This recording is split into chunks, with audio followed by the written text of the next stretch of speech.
Welcome back to Get Fit Guy. Coach Kevin Dunn here, and this week I'll be touching on one of my favorite topics again, fallacious thinking and bias. You have no idea how many comments or emails I get about me being wrong, or that I'm not deep diving enough into something. And I'm very open, in fact, to being wrong, and I love it when I'm challenged about a topic, because this drives adaptive thinking. But before you email me or leave a comment, a quick reminder. If you're a competitive triathlete, Ironman competitor, powerlifter, strongman or woman, competitive CrossFit athlete, or any other of the myriad of competitive sporting specialities, please remember, this podcast is not called the High Performance Sporting Guy podcast. I've already defined the meaning of getting fit as pushing the needle from a position of sickness to wellness, with wellness or fitness being the absence of disease or injury in an organism. Sport-specific outcomes and wellness outcomes are often mutually exclusive. This is because playing sport is a performance. Anytime you play a sport to perform, you're keeping score, keeping a time, or keeping a total of work done, which is compared against past work done, or against the scores or times of others. In this scenario, you are ignoring signals from your body and pushing hard to failure. You also develop a sport-specific physique and set of skills. Think about a rower. They work solely in a single degree of freedom out of a potential of 6. So their training is not a driver to all-round health and wellness, because it's limiting their natural human ability to fully interact with their environment. I don't care about sporting excellence for wellness. I admire sporting excellence, I appreciate it, and I play sports myself in which I seek excellence, karate and judo. But I also do things outside of these sports to work on a well-rounded physical expression, strength training, mobility, aerobic capacity. And that is my aim with this podcast, to bring people to a position of wellness through increased physical literacy.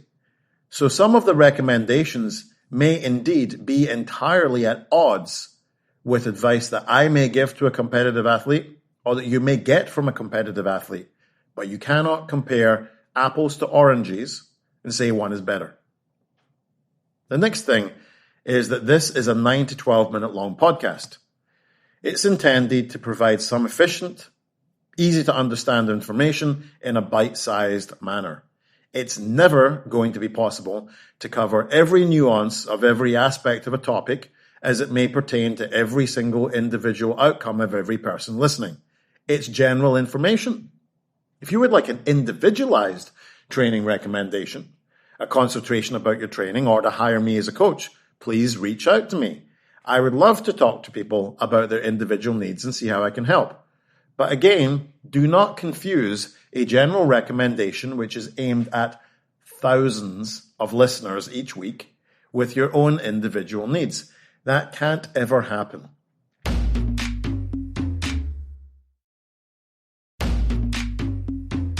Now, on to the meat of today's episode, complexity bias.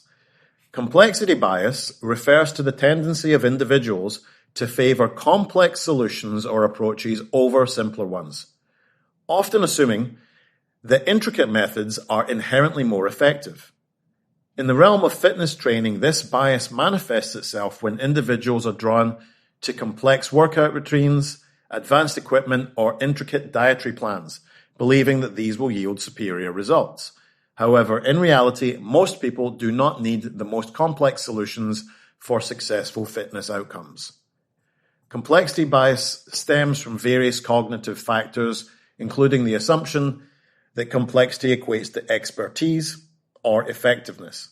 Humans are naturally inclined to associate complexity with sophistication, leading them to believe that intricate methods are superior in some way. I find most fitness enthusiasts are attracted to complex training programs due to their perceived novelty, some uniqueness, and a promise of rapid progress.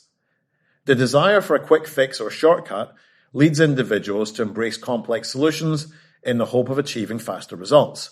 And I see the same thing carrying over to gym owners and coaches who are worried that their clients will get bored if they don't allow complexity in the training, and then they do it just to keep people interested.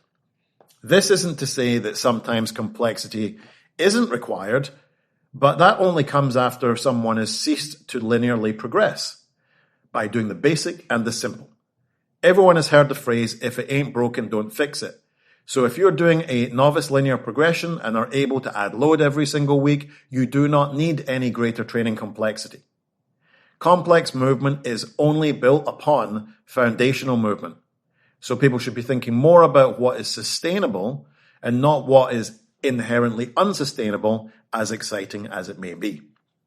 Now, another thing about complex training methods is that they take more time. Simple and effective squat program for most people would be to do 5 sets of 5. And just add 2.5 to 5 pounds a week. 5 by 5 on a squat after your warm-up sets might take you between 10 and 15 minutes.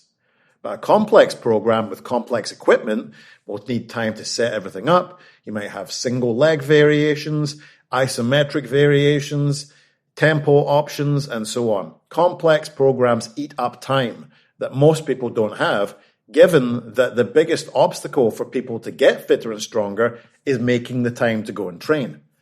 So don't fill in your valuable training time with super complex stuff that doesn't even have the same return on investment. In terms of strength training, there is literally nothing more impactful than a barbell. Simple is best. Complex training programs and movements can also make it harder to move well. I've been in gyms where I've seen people doing back squats one week and the next week they're doing overhead squats. If the stimulus keeps changing just for the sake of variation, how do you ever develop virtuosity at any one thing? A trainee pianist doesn't suddenly jump onto the drums after a few weeks because they need to maintain their interest levels. I'm sorry, but training is boring. If you're looking for constant variation, this is exactly the kind of thing that kills progress. You need to adapt to things by applying repeated exposure. Adding load is all the variation that you need. Whilst at the gym myself, I often see people come in looking like rabbits in headlights, looking around the gym with darting eyes, getting overwhelmed with all the different options.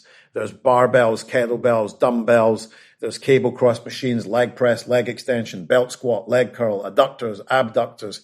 What do? They tend to skip the barbell out and do a few reps on a whole bunch of different machines, go home and don't really get anywhere. You'll meet these people in the gym in 2023 and they'll be benching 225. And guess what? You'll see their game in 2033 and they'll still be benching 225. Why? Decision fatigue. People get overwhelmed with too many options and too much information. And this hinders progress because decision-making itself is a burden. And in between training sessions, you can guarantee these people will hit social media and uncover some brand new influencer-driven information and just hop from program to program without getting anywhere. Bear in mind, the best training program is the one you stick to. Having a simple progressive overload of a few big impact movements will reduce decision fatigue and free you up to focus on executing your training plan effectively. Complexity bias in fitness training often leads individuals to overlook the power of simplicity. By embracing simpler approaches, individuals can experience sustainable progress, enjoy improved adherence, minimize the risk of injury, achieve their fitness goals effectively. Simplicity allows for a focus on fundamental principles, customization, and long-term integration, ensuring fitness becomes an enjoyable and rewarding part of everyday life. I hope that's been useful for everyone. And if you have any questions about training, coaching in general, email me at getfitguy@quickanddirtytips.com or check out the Get Fit Guy Facebook page. Get Fit Guy is a Quick and Dirty Tips podcast thanks to the team at Quick and Dirty Tips, Adam Cecil, Morgan Christensen, Holly Hutchings, and Davina Tomlin. I'm your host, Kevin Dunn. If you have a question for me, leave me a voicemail at 510-353-3104 or send me an email at getfitguy@quickanddirtytips.com. For more information about the show, visit quickanddirtytips.com or check out the show notes in your podcast app.